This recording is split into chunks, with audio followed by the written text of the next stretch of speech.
আসসালামু আলাইকুম। কাঞ্চ ফাতেমা মর্দা। টাইপ 6 হচ্ছে অন্যান্য। পরিচ্ছেদ 17 সবসময় খুবই গুরুত্বপূর্ণ একটা অধ্যায় ছিল বা একটা পরিচ্ছেদ। তো এই পরিচ্ছেদ থেকে প্রচুর প্রশ্ন আসে, এই জন্য দেখো এটা টাইপটাও কিন্তু একটু বেশি। আর টাইপ 6 হচ্ছে বিভিন্ন গুরুত্বপূর্ণ প্রশ্ন নিয়ে অন্যান্য একটা টাইপ, ঠিক আছে? তো আমরা আমাদের প্রথম প্রশ্নটা একটু দেখে নেই। রিকশা কোন ভাষার শব্দ? পর্তুগিজ, জাপানি, গুজরাটি, ফার্সি। রিকশা হচ্ছে একটা জাপানি শব্দ। রিকশা, সুনামি সবই। মৌলিক শব্দ কোনটি? মৌলিক শব্দ হচ্ছে যেটাকে আর ভাঙা যায় না বা ভাঙলে কিছুই পাওয়া যায় না। আমার নামের অর্থ গোলাপ।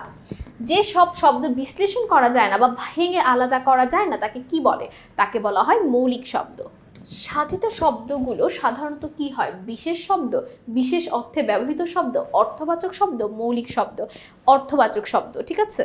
সাধিত শব্দ বিশ্লেষণ করা হলে কিংবা ভাঙা হলে কি ঘটে? নতুন শব্দ হয়, আলাদা অর্থবোধক শব্দ হয়, কোনো শব্দ হয় না, অর্থের রূপ বদল হয়। দেখো, সাধিত শব্দ বিশ্লেষণ করলে বা ভাঙলে কি পাওয়া যায়?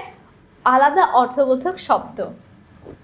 গঠন অনুসারে শব্দকে কয় ভাগে ভাগ করা যায় বা গঠন অনুসারে শব্দ কয় প্রকার?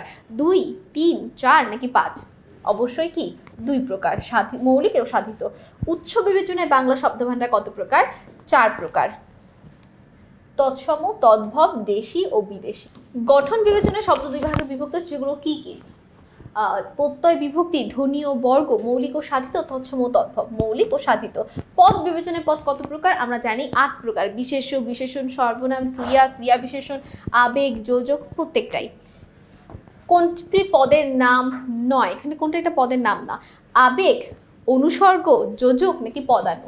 পদানু এটা একটা পদের নাম না, এটা একটা ক্রিয়া বিশেষণের প্রকারভেদ। কোনটি মৌলিক শব্দ? গরমিল, বন্ধুত্ব, প্রশাসন নাকি গোলাপ? উত্তর হচ্ছে গোলাপ। নিচের কোনটি সাধিত শব্দ? গোলাপ, গাছ, হাত, সম্পাদকীয়। বুঝাই যাচ্ছে দেখে, সম্পাদকীয়। আদালত কোন ভাষার শব্দ? আরবি, ফার্সি, হিন্দি নাকি তুর্কি? চুয়াত্তর উত্তরটা কি হবে বলো তো? আরবি। বার্মিজ ভাষার শব্দ নিচের কোনটি? চাকর, লুঙ্গি, রিকশা নাকি চাবি? উত্তর হচ্ছে লুঙ্গি। মৌলিক শব্দ কোনটি? শীতল, গৌরব, গোলাপ নাকি হরিণ? গোলাপ হচ্ছে একটা মৌলিক শব্দ, আর অনেকবার বলে আসা একটা প্রশ্ন। কোনটি জাপানি শব্দ? রিকশা, দারোগা, চিনি নাকি হরতাল? উত্তর হচ্ছে রিকশা। চাহিদা কোন ভাষার শব্দ? গুজরাটি, পাঞ্জাবি, তুর্কি নাকি জাপানি? উত্তর হচ্ছে পাঞ্জাবি। হরতাল কোন ভাষার শব্দ? গুজরাটি, হিন্দি, তুর্কি নাকি ওলন্দাজ? উত্তর হচ্ছে গুজরাটি। মহকুমা শব্দটি কোন ভাষা থেকে এসেছে? উত্তর হচ্ছে কি আরবি থেকে এসেছে। আজকাল চায়ের চিনিতে মিষ্টি কম। চা এবং চিনি দুইটা হচ্ছে চীনা ভাষার শব্দ, চীনের শব্দ। লুঙ্গি কোন ভাষার শব্দ? বাংলা, তুর্কি, মায়ানমার, জাপানি। লুঙ্গি এবং ফুঙ্গি দুইটাই হচ্ছে মায়ানমারের শব্দ। হরতন, রুইতন, এই সবগুলো, অর্থাৎ আমরা যে কার্ড খেলি বা তাস খেলি, সেই তাসের সব কিছু ওলন্দাজ শব্দ।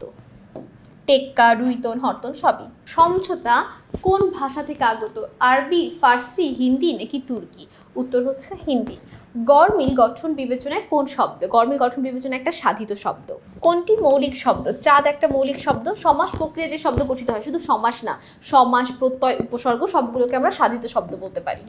গঠন অনুসারে শব্দ কত প্রকার? গঠন অনুসারে শব্দ হচ্ছে আমাদের 2 প্রকার, মৌলিক শব্দ ও সাধিত শব্দ।